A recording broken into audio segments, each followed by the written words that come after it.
Tell me a little bit Mm. about just the person that you were, the kind of guy that you were, the kind of work that you were doing before you were wrongfully incarcerated. I've always been a type of person to help people. That's been my passion all my life. I just didn't realize it until like the early 2000s because I took after my mom, Belinda Shaw, and when we used to live in Joliet, Illinois, she used to take care of this lady named Miss Brown that lived in the apartment in front of us until the lady passed away. And like my mom used to always tell me, if you could take care of a baby, you could take care of a grown person. It's basically that simple. All their needs that can be met, but you got to treat them like family that you love. And that's what I did. So I was a CNA. I went to school in Florida to get my CNA license. And upon getting my license, I started traveling a little bit because, you know, I call it a drought for work. There was no jobs in Florida when I was there. The highest pay for a CNA was barely $9 at the time. So when I ended up moving to North Carolina, the pay was a little bit better, depending on what facility you worked for. And I don't know. I just got to the point where I loved my residents. I call them my patients, but they're actually considered residents is the proper word for them. I love my residents as if they was my own family or an extension of my family. And that's kind of how I got there. And so for folks who don't know, you worked in a long-term care facility as That a is correct. nurse. You were helping people. You were Yes. doing what you just said. You're following your passion. You're doing the work that you really care about to help people. You're not making millions Yeah. of dollars here, right? Which someone like you should be. You should be making a lot more Right. money because you're actually helping people. And I in wasn't even 2000, making 30,000 a year. right, exactly, right. But you're doing it because you love to do it, and you saw the kind of work that your mom did. In Right. 2015, you're accused of sexually assaulting a resident at the long-term care facility where you Yeah. worked, and the woman later died from injuries a few days Hmm. later. Uh, Right. Now this is wrong. This did not happen, but you are accused and you are convicted. Tell us about how this happened. How did this even happen? One day I came into work. I was doing doubles. I'm known for doing doubles at my jobs, no matter where I work at. It's just me. And I was on my fourth double at the time. I had worked first shift and second shift. Usually get into work at like 6 o'clock in the morning. Got off at about 11 o'clock at night. Didn't have a vehicle anymore, so I had to walk home, which took me about an hour and a little bit of change to get there, walking to work and coming back. Sometimes I got a ride from somebody that I worked with, depending on if they was coming to work or they still had a little extra time before they clocked in, they'll come get me while I was on my way to work. This particular day, I had the resident majority of the day, and nothing seemed out of pocket about her or anything different. So come around 10:30 during my last rounds, I went and uncovered her to see if she was dry and everything before I passed her on to whoever was coming in that night to take over third shift. I seen her laying in a puddle of her own blood. Never seen this before in my life. Out of 9 years of me being a CNA working, I've never seen this. So I freaked. I ran out of the room and I went to go get my supervisor, who ended up being in her supervisor's office, which was good for me. I got both of them plus a CNA, and I told them what happened, and we rushed down to the hallway to the resident's room, and she was talking to my supervisor, just like you and I are having a conversation, coherent, everything. And within minutes, I call it the Exorcist because I've never seen a person really do this unless it was in that movie. But she turned around and faced us, and she started heaving up. It looked like coffee grains, but it was actually blood. And I had never seen, again, something I've never seen before in my life. Out of 9 years of me doing this job, I've never seen this. So my supervisor told me she's in her last stage. She's finna pass away. And I was like, nah, please don't say that. Because I got real close to my residents. Like, I've literally taken money out of my own pocket and bought residents that I took care of, like sleeping clothes, because either their families don't visit them, and they don't have the stuff that they do have is either worn out to the point where you might as well trash it, or you can do something about it and you can spend your own money and get it and just label their name on it. So that's what I have decided to do. But back to the situation. After that night, we called. That same night, the 911 was called. The ambulance came. They had me change her from out of the bloody clothes that she was in into something where they can put her on a gurney and take her to the hospital. The next day, I asked about her, how she doing. It's something normal that you would normally do for somebody that you're caring about, and nobody knew anything. Within the third day, the police was there, the news people were there, and it just got out of pocket. The police lied to the family members after they interviewed me, and they told the family that I admitted guilt of doing something to the lady. That's not even true. And we proved that because we played the tape of my interview in the courtroom. And it clearly proved that I kept telling them I'm innocent. But this is something that the police done, and now the family, even though I've been exonerated of the crime, the family still hates me because they think I really did something to their family member, and I didn't. And my question to them would be, let's use a little bit of common sense. Why would I start doing something to somebody after being taking care of people for 9 years in this profession? Not a blemish on my record. Why all of a sudden now? A person that is a criminal usually have a MO. And it's usually something that's a trail. It's usually something that they've done before, and you can see it. None of that applied to me. And Mr. Shaw, I just want to give the audience just a couple of facts here that I think it's really important. The medical examiner says the injury, more than likely is accidental, right? And right. this patient, she had dementia. She was sick. She was very, very ill. The security camera footage shows you going into her room, then immediately coming out and Yes. reporting it. The security camera footage Right. shows this to you. So there's many more details as well. But what's interesting here is that you're in this trial, and the defense attorney, and if I have this wrong, correct me, tells you should accept the plea because you're black and the deceased resident was, quote, an old white lady. Is that correct? If explain that is a to fact. me. He did make that statement to me. It's weird that you mentioned that because the very first time that man seen me face to face, Dean Lovin, he came to me and he said, a white woman passed away. A woman, this is the exact word. He said, a white woman died and somebody has to pay for it. I said, well, you need to find a person that did it. He said, why, when we have you? And I was like, damn, whose side you on? Right. But he was actually my public, I call them public pretenders. Well, if I hadn't accepted the plea deal that they offered, they was going to charge me with first degree murder. And my thing was, I didn't do none of the crimes, so you're going to give me a bigger crime to serve all my life in prison, even though you have absolutely no evidence against me at all, and you're still going to try to force me to take either the plea deal, or you're going to charge me with something that's going to give me life without the possibility of parole. So with that, I had to sign an alpha plea because my back was against the wall, and I wanted to maintain my innocence. And what is an alpha plea? For folks who don't know, alpha plea basically states that it's in your best interest to take whatever plea deal they're giving you, but you're still remaining your innocence. And as you're in this system, this is what are you thinking? What are you feeling? I mean, it just appears they were out to get you for whatever reason. You were the nurse.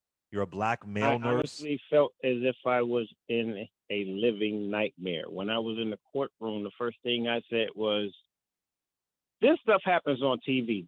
You know what I'm saying? This is something somebody would think up to put on a TV show, not really happen in a real live setting. So for me, it was an actual nightmare that I couldn't believe. Even after I got in prison, I still couldn't believe that it was actually happening. I'm like, somebody punking me. Gotta be. Because there's no way you just convicted me of a crime with no evidence. And then you got the public pretender who's good friends with the judge, and both of them is not even trying to hear nothing I say. I went to court one day on trying to get rid of the Dean Loving, and the judge was like, "Well, what do you want? What are you here for?" Now, first thing I told him was, I said, "Well, first off, Dean Loving, you're fired." And the judge asked me, "Why is he fired?" I said, "Because he's ineffective. He doesn't do anything for me. He hasn't done anything I've asked him to do." And the judge was like, "How can you say that?" And I said, "Well, I asked him to put in certain motions. He never put the motions in. I asked him to let me see my motion of discovery. I've been locked up in the county jail 13 months without knowing what's in my motion of discovery. That alone proved that he was an ineffective counsel." And the judge was like, "Well, I don't believe him to be ineffective." I said, "So are you going to prejudice my Sixth Amendment right?" And this is something that I noticed the judges in North Carolina truly believe, that people that come in front of them don't know law. They think they're really dumb. So when I explained to him what the Sixth Amendment right was, to have an effective counsel, he still prejudiced my Sixth Amendment right. And he told me that I was going to do what Dean Loving said, and that was going to be the end of it. So you're forcing me to accept somebody that's not going to help me. So when we went to court, I want to say it was on the 8th or the 9th of December, we sat out with Mr. Jamie Lau. He's from the Duke Innocent Project. I love him and his team. I love that brother. Listen, that man has done, I don't even know how to explain it, but everything I've asked Dean Loving to do and he didn't do, Mr. Lau did. He made sure he updated my mother on everything that was going on with me in my case. He researched everything. He went and spoke to people. He literally interviewed people, and he came back and told me what was said. Dean Loving did none of that. He didn't even interview anybody on the case, period. Like, he never went and talked to anybody at my job. Not one person. Mr. Shaw, I wanted to ask you that. Absolutely no investigation. So, did your job vouch for you at all? Did they yes, say this? They had my back the whole time. They knew I didn't do it. Wow. They even had lawyers that they hired to take care of the civil lawsuit come and try to help me. And Dean Loving refused to allow them to help me with the case. They wanted to come on board and help prove my innocence. And the public defender that I had refused their help. He didn't reach out to him anymore. He didn't go get any. They even said that they had information, a video that would help prove me innocent. He never went and got it. He waited for the state to go get it. When you accept the plea deal, how many years were you sentenced to? What was your sentence? The top end was 11 years, 5 months. The bottom end was 8 years, 8 months. I would have got out January 22nd of 2023 if I'd have stayed in prison. Wow. And how does this affect you as a person? You go through this. It affects me a lot. The news media has tarnished and basically destroyed my reputation into the community in North Carolina. And I can't get a job for as a CNA back in North Carolina. I can't even get my license back as a CNA or a nurse because I was locked up for the time period that it takes for a person to get your license reinstated or to defend your license from something like this. So I lost out on all that. And with me this month, I'll be 49 years old. There's not many people hiring old people like me no more. So it's going to be hard for me to find a job to get on my feet to financially take care of myself. I have to live with my mother. I haven't been in my mom's house since I was 15 years old. Mm. And as much as I love my mom, living under her roof after she didn't raise me to be a man to take care of myself, that hurts to have to come back home and depend on her again when she needs my help. And I have nothing to give her. Tell us how you finally were able to get your freedom back. You talked about Jamie Lau, who I adore so much. I know in the end, after hearing evidence was presented, the state agreed. The state agreed that there was no, it wasn't, you were innocent. But tell me how you They were knew I able to was even, innocent in the yeah, beginning. yeah, exactly, exactly. But tell me how you were able to get free. What that process was like. Well, it wasn't anything I'd done. It was all Mr. Lau and his team. They they presented to them everything that you could have probably thought that a prosecutor would have threw at me to make me to blame, and they showed them. It wasn't in the phone calls because I never admitted one time I was guilty of anything in the phone call.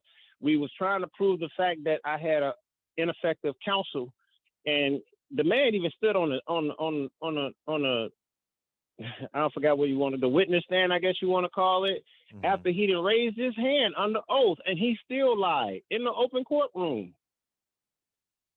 Like Dean Lovin literally did this, every time I looked at him, I didn't know if I wanted to cry or be highly pissed off because this man had my life hanging in the balance, and he decided to throw me under the bus. And I told Mr. Lau this. I said, this man treated me like he was a prosecutor the whole time he was my defense attorney. And then when we get back in courtroom, guess what he is? He's a prosecutor now. So I'm like, what Really? in the hell? Yeah. So I'm thinking like, okay, this whole time you was practicing on me. You knew what you was finna do. So in my mind and in my heart, I'm thinking he gave the state a favor, so they gave him a favor later on. It's known to happen. Yeah. It's not spoken about a lot of times, but that's what the state and the DA and them do. You throw us a few convictions, and we'll help you out in your career later on when you need it. He wanted to be a prosecutor. He wasn't making that much money as a defense attorney.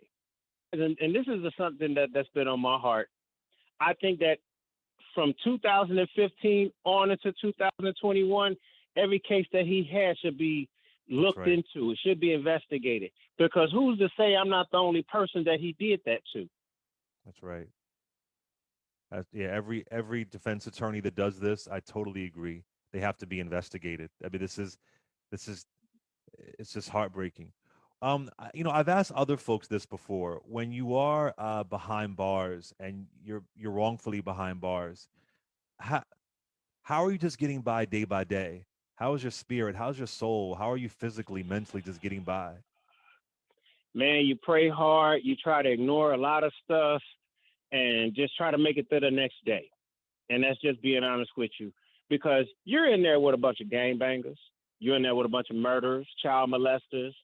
I mean, and then you also have the guards who treat you like they're the judge and they're there to judge you instead of allowing you to do your time or try to help you better yourself so you can be ready to come back into society. Now, I've only been out a few weeks, a couple of weeks now, okay? And I'm not even gonna lie to you, it's scary. I've done almost 6 years in prison for a crime I didn't commit. I've lost all that time with my children. My grandson don't even know me. And when he see me, he just like stands there silently, and I'm like, wow, I've let you down. Not meaning to let him down, but I let my grandson down. I can't give that time back to him. So I got to start all over with my kids and my grandkids, Hmm. trying to mend a bridge that I didn't personally break. Mr. Shaw, are you eligible? I know this doesn't make up for what they did to you, but are you eligible for any kind of compensation? I know the state of North Carolina only offers I don't know. 750,000, which is despicable. But are you I are you really eligible? don't know. I have no clue if I'm eligible for anything, to be honest with you. I'm having a hard time right now just getting my driver's license for Illinois. My license expired last year on my birthday. And with me moving back here to Illinois, I'm having the hardest time in the world getting a birth certificate, getting my driver's license back instated. I mean, I got a team that's trying to help me go through this and try to get things together, but you can't function if you don't have the things you need. Like, I can't even get a job. I can't get a vehicle because I don't have a driver's license. I don't have a birth certificate. Only thing I have is a Social Security card and an expired driver's license. And since I've been back in Illinois, I've been catching hell just trying to get these legal documents that I need in order to function on a regular day period. And you said the family of the person who passed away, they still believe that they believe that you are guilty with all this evidence that came forward. They still believe that. Yeah, one of the family members wrote, it was basically, I'm going to try to say this without cussing. It was basically a F-off letter that the family members had the head prosecutor read to the court. Basically, same thing they did when they sentenced me the first time. People that has never came to the nursing home to see this lady has wrote a letter calling me a monster. How am I a monster? You don't even know me. You've never stepped in a room and watched me work, watched me talk to other people. None of this. You've done none of this. So how are you going to call me a monster? The monster is the person that leaves their people inside of a nursing home and don't come check on them, that don't come spend time with them. That's what I consider to be a monster.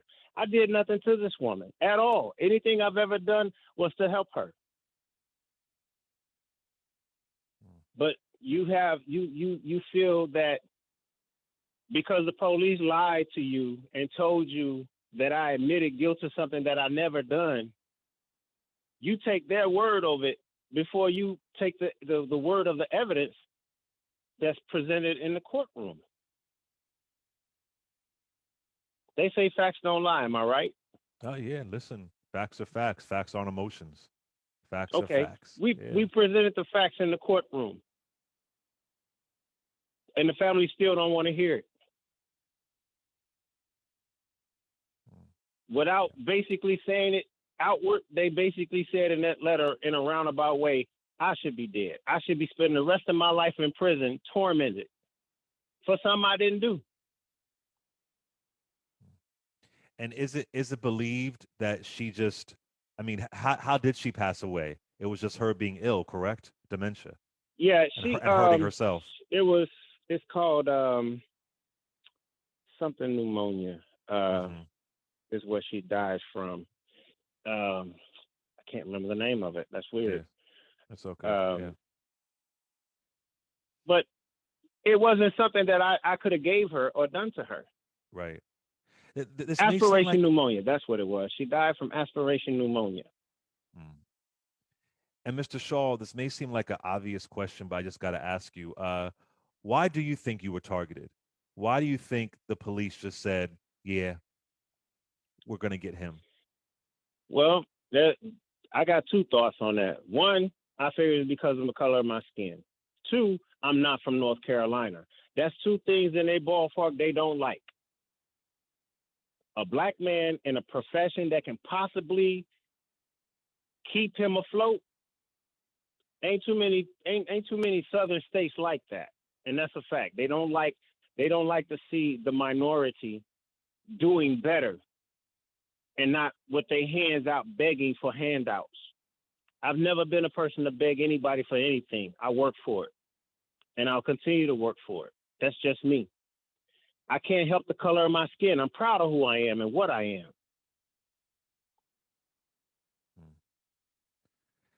Uh, And me not being from, hey, it is what it is.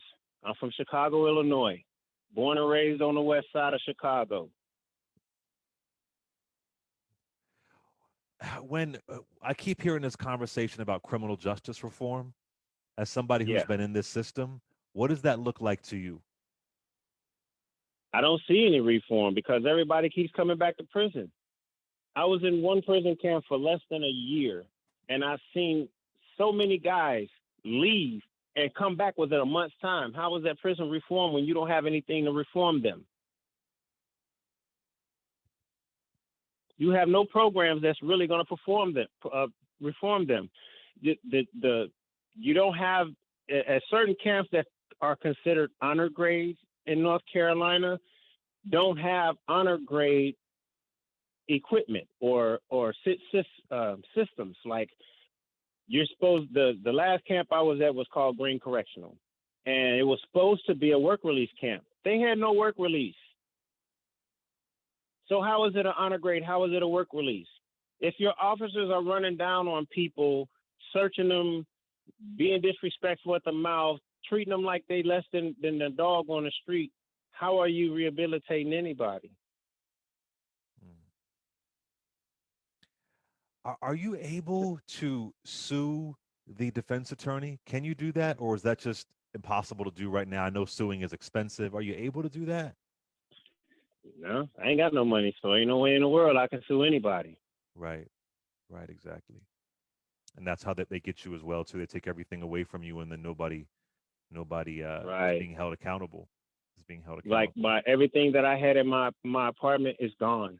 Like there's nothing. That's how my birth certificate and everything end up missing because everything was thrown away or stolen. So whatever you sold, they got paid off of it. And at the end of the day, I stayed in a prison suffering, and now I'm out. I'm suffering even more because I have nothing. I literally have nothing. I had no clothes on my back. If it wasn't for the kindness and the just the humanity of Mr. Lau and his team, I wouldn't have the clothes that's on my back right today. And I don't praise him because of just what he done for me. I praise him because he's a man of his word. He stands on what he says. He does exactly what he says he's going to do. His whole team does. Hmm. So I honestly feel like God sent me a blessing when he sent that man to take over my case and work for me. Absolutely, absolutely. This may seem like a weird question, but I don't even know if you thought this far ahead. But what does any kind of healing or repairing look like for you? I'm going to have to go through counseling for one, because getting back into society after doing all that time behind them walls, it has you at first when you deal with it or when it hits you, you don't want to accept it. I was in denial. Um, like my first week I got out because I couldn't believe I was free. I just couldn't believe it.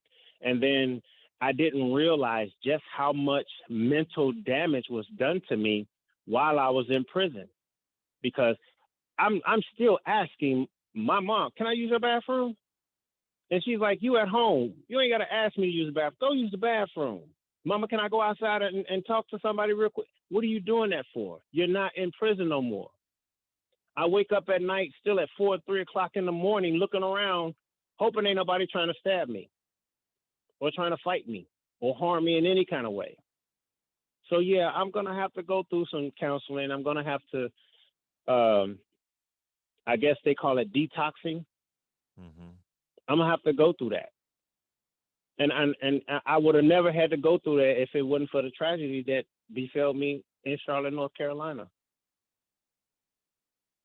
Yeah. I tell you, sir, I mean, I know this wouldn't heal everything, but I believe you deserve $1 million, $5 million for every year you were behind bars. This is just insane that they could just take somebody's livelihood away. They tell you to work hard, pull yourself up by your bootstraps, and everything will be all right. You did that. You were helping people. It's just scary. Well, wouldn't you figure that they would offer something like that at your exoneration day? Yeah. They didn't do that. They definitely didn't do that. They didn't speak a word about any kind of compensation. They were just like, okay, your freedom is your compensation. Move along. Is there anything else you want to leave my audience with, Mr. Shaw? Yeah, pay attention to what people are telling you because subliminal messages are for real. People will tell you when they don't want you there, or if you're just not wanted. They'll tell you in subliminal messages, that hey, you might as well kick rocks.